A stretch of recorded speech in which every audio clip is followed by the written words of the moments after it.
Hello Team FD and welcome back to Winners and Losers, where we take a look at the highs and lows from the weekend just past in the footballing universe. Joe is doing community service today, so joining me is the birthday boy. It's the one and only Pep Guardiola, aka Dougie Critchley. Thank you very much. 24 today, looking 46, but feeling fresh.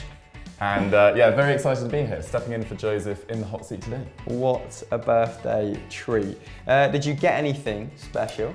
I actually haven't opened anything yet, except for from my girlfriend's mother, Henrietta, who got me a beer and a beer bottle opener. So excited to see if there's anything more to come later, but a great start to the day. Cheers, Henrietta. Yeah, she did. Anyway, let's dive straight in. It is the talking point kicking us off. And this is a rumour that just won't die. Thomas Tuchel to Arsenal yet again has resurfaced, largely thanks to... Well, today, German legend Lothar Matthäus and Kicker have reignited the talks, with Thomas Tuchel having behind the closed doors chats with Arsenal apparently. He's been linked with numerous jobs over the last few months. We've seen it with Bayern, Chelsea, PSG, who are all expected to change their managers this summer.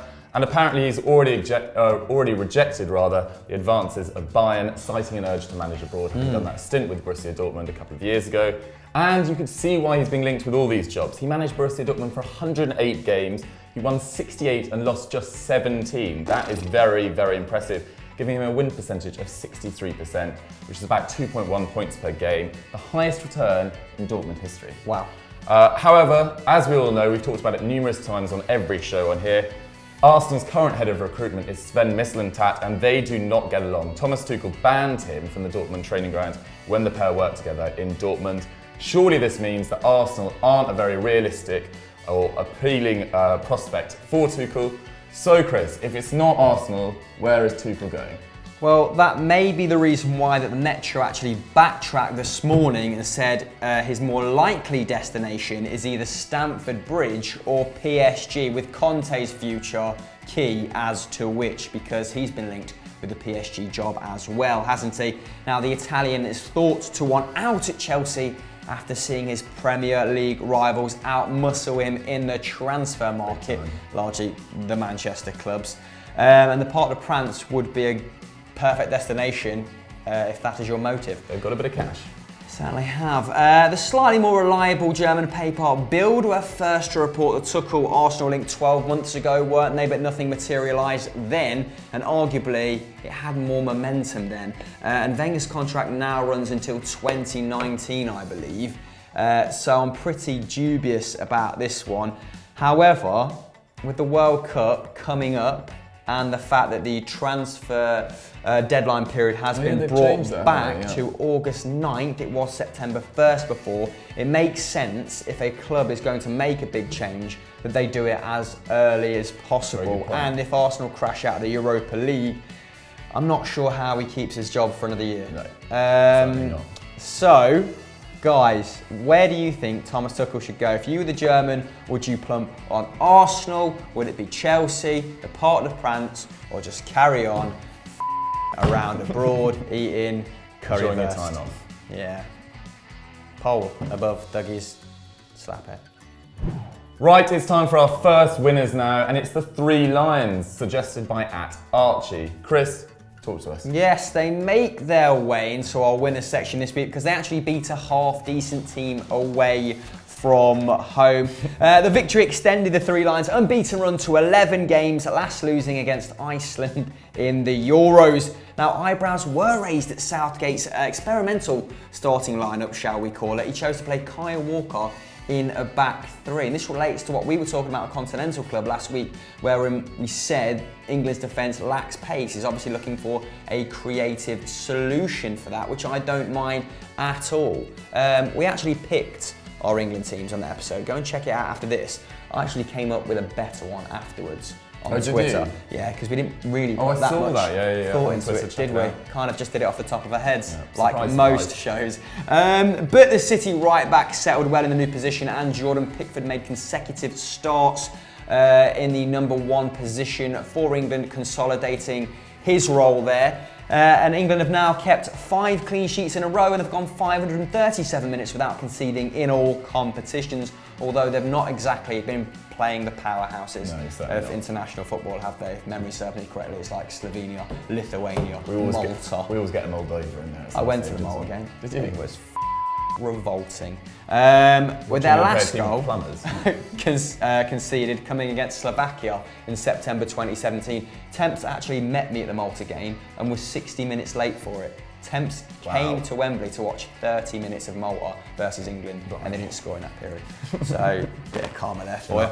But with Harry Kane ruled out, Jesse Lingard stepped up to the plate like he has been doing for Manchester United as well of late, scoring England's first goal in 3 friendlies, although they scored in their last qualifier. I think 0-0 draw with Brazil, 0-0 draw with Germany. So really early goal against Slovenia, I think that's how it was. Not exactly been entertaining of late, have they? But it was England's first victory over the Netherlands since Euro 96. Is that when we beat them 4-1? I think it was. Shearer with that finishing to the top right. Big Al. Beautiful. Which equates to 7 meetings without a win. But what should 3 Lions fans be expecting from England at this tournament? Because Guillaume Balaguer and Gabriel Marcotti have very different views on it. Let's go over to Guillaume in his back garden. We had a great debate in the Sunday supplement with Gabriele Marcotti, my very good friend. We understood in different ways what Gareth Southgate and generally national coaches should do. I think we both agree that it's difficult for any of them to make an impact. What I'm saying is that it would be good if, especially in England now that they have an idea of where they want to go, if everybody's patient with it. So their judgment doesn't come from the results of this World Cup or even the next European Championships, but they understand the process and they help, they meaning the fans, the media, everybody helps by being patient with Gareth Southgate. I do think he's in a no-win position, in a kamikaze mission, I called it, because I've got the impression that he won't have the ingredients that you need to actually play the way that he wants. That means a midfield that understands what is required, forwards that understand what is required as well, and the quality centre-backs that are needed for what he wants to do. But I do believe that the effort of the FA and of Gareth Southgate and English football in general is for those players to be produced. So that's my take. Gabriele's take was that there's no time for it. So basically forget the process, bring the best players you have and go for it in the way that Italy had done in the last World Cup that they won. But my take is, of course, that they have won only 1 World Cup game since then in 2 competitions. So process brings fruits like he has done with Germany and Spain in the future, but certainly the right mix of players in one competition can win it for you or take you far. So brief synopsis there. Guillaume was saying that we need to blood the youngsters. It's a tournament, maybe 1 tournament, 2 tournaments too soon for us, whereas Gabriele Marcotti, the Italian, thinks that, you know, a team of England's prestige and history should be looking to win every tournament they enter. Who do you agree with? Let us know in the comments below. And as Chris intimated at the top of his section, although it was a promising performance, it's very much a Dutch team in transition. They have new blood though.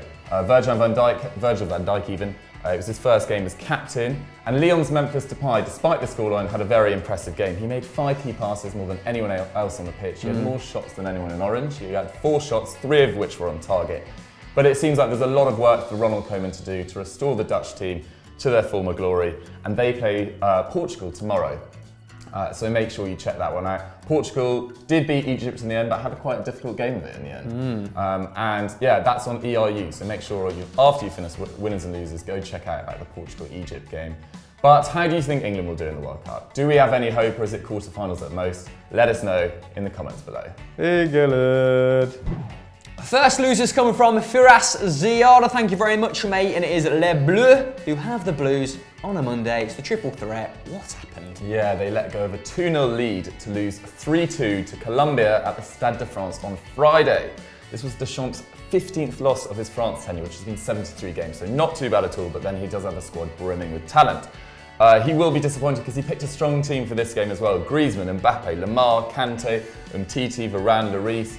Loads of experience, loads of quality in there. But it was actually Hugo Lloris who was at fault for Colombia's first. Kante then gave the ball away for the second, and a rare mistake from Samuel Umtiti, who's been Barcelona's bedrock this year. He fouled Izquierdo and handed the visitors their winning penalty in the 85th minute. So not good for France at all, Chris. France edged possession with around 55%. They had 8 shots to Colombia's 9. Both teams registered 4 on target. And France made 5 key passes to Colombia's 4, which is, of course, a key pass is described as a goal-scoring opportunity. So a draw probably would have been fair in this tie, but as you said, individual errors costing France dearly in this game. And they had individuals on the bench who Deschamps was no doubt hoping would come on and make a significant difference in the form of Paul Pogba and Ousmane Dembele. They both came on with 25 minutes to go and only registered a single shot between them. So not great. Les Bleus have now lost to Spain, Sweden and Colombia and drawn with Luxembourg in the last 12 months. So patchy form at best since reaching that final. Meanwhile, Colombia will no doubt cherish this victory. They've now won 2 on the trot, having failed to win in their previous 5 games, starting to put together some form. I think European teams were roundly battered by South American teams in this match day too. France visit Russia on Tuesday, while Colombia host Australia in their final scheduled game before the World Cup. I was really disappointed with Colombia in Brazil. I think they got an inferiority complex around the Seleção. I think they should have beat them and I wanted them to go further. Hopefully they get to, the semis. Oh, here we go. Ambitious. Bam. Probably not. Right, our second winner comes courtesy of Leandro Garcia. Thank you very much, mate. And he suggested Gareth Bale. Yeah, this one is definitely more for the personal accolade than the actual magnitude of the result, because China are dog. Yeah, but Gareth Bale, the ponytailed assassin, broke Wales' goal-scoring record in style, necking? Probably necked a few beers after. Netting a hat-trick as Wales pummeled Marcelo Lippi's China. I thought he was assassinated in The Godfather 3. That's a little double take then when I saw his name. But his 3 goals in the China Cup semi-final take his international tally to 29, beating Ian Rush's previous record of 28, which had been held since 1993, 25 years. At the minute, he's scoring around 0.42 goals per game for Wales. That's the best rate of any Welsh player with 15 or more goals after the mighty Trevor Ford, who contributed 0.61. Have a Google of Trevor, because I don't have a It's Scooby-Doo. Ian Rush after the game said, "I'm delighted for Gareth Bale," was secretly livid. I genuinely believe he can get better too, and he's probably past the peak of his powers, isn't he, Gareth? So I say Gareth Gates then. He's definitely past the peak of his powers. Where is oh, Gareth take me up. But no, Gareth Bale, obviously well documented that he's still very injury prone. He's entering his early 30s. So I think he probably has maybe one big tournament left in him for Wales. Yeah. If they can qualify for the next Euros. But yeah, I think someone will do well to break that. Meanwhile, manager Ryan Giggs has suggested his star player should stay at Real Madrid this summer. We've spoke about it in past videos. Marca had pretty much earmarked his exit at the turn of the season, even after he displayed with a decent form going into January, February. But where do you guys think he should go? Because I think for the price they would want for him, he might be short of suitors. I think the wages will be a big stumbling block. Yes, he's on at least 300, isn't he? I think something like that. Mid 250 to 300 mark. Let us know money in the comments below. Anyway, you take over. Yeah, so I was actually watching the highlights of this game because I had nothing better to do. And yeah, China are a team of not very talented footballers. Wales were well worthy of their win. They had 54% possession, 17 shots to 6 and 10 on target to 3. Their 6 strikes on the day equal their total goals for 2017. Sam Vokes was made to look like peak Zlatan Ibrahimovic in this game. He secured a brace, and Liverpool youngster Harry Wilson played very well on his second Wales cap and got a goal as well. The victory means Ryan Giggs becomes the first Wales manager since Bobby Gould in 1995 to win his first game as boss. That's a pretty bleak record. It's also Lippi's heaviest ever defeat on the international stage. He's obviously not used to he's obviously managed Italy in the past. And the win sets up a meeting in the final with Uruguay today, so it's the China Cup. So that's at 12:30. So the results of that will already be known, but the highlights will be on the BBC, so go check that out. And another thing that really made me laugh last week is the Chinese fans, the player that they're most into in the Wales squad, Chris Gunter, not Gareth Bale, he's got a real fandom in China. So yeah, that's totally bizarre. If you want to let us know how you think Wales will do against Uruguay today and whether China have any future in the game, they were supposed to win the World Cup within 10 years ago, hasn't happened. Where will Chinese football go next?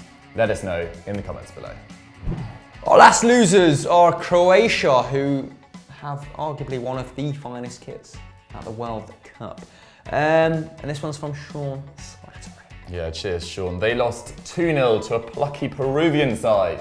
Peru on their way to their first World Cup in 32 years. Come on! What a way to get in the zone for it as well. And it was a good side for the Croatians as well. Modric, Rakitic, Mandzukic, their big three, all started. And they couldn't even blame it on the altitude because this game was played in Miami, not in Peru's Estadio Nacional.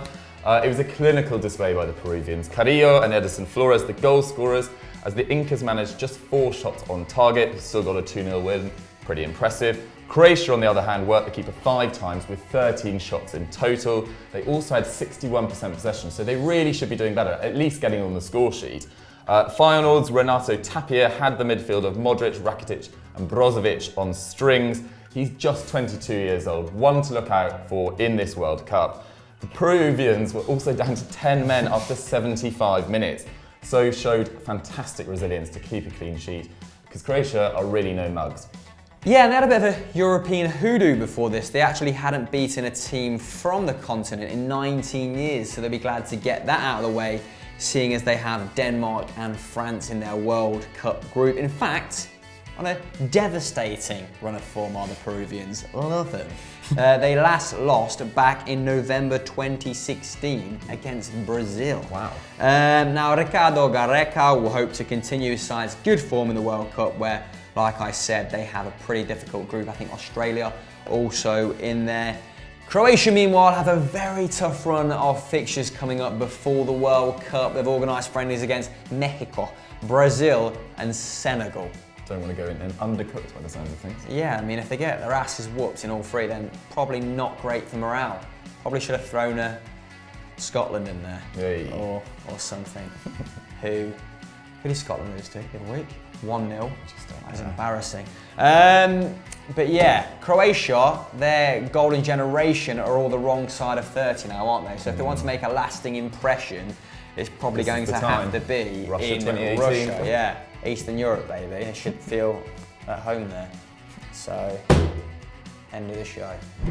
So that's it for this week on Winners and Losers, guys. Thank you for sending in your requests. We're not going to be here next week because it's a bank holiday. Another video will be in its place. Enjoy the rest. Doug, what's happening on Eurofootball Daily and FDFC? Well, Eurofootball Daily, go check out ERU and go check out the non-league vlog. It dropped last week. Dulwich Hamlets, they got an interview with their superb player, well, their player to watch by the sounds of things. It's another cracking vlog, so go check that out. Go check out last weekend's content as well. Sunday Vibes, Stat Wars, The Works. There's so much All good to get stuff. excited for. Joe's new channel, Balls Up as well, was just put out a video called Agony Uncles. It's actually alright, so go and check that out as well. Bye.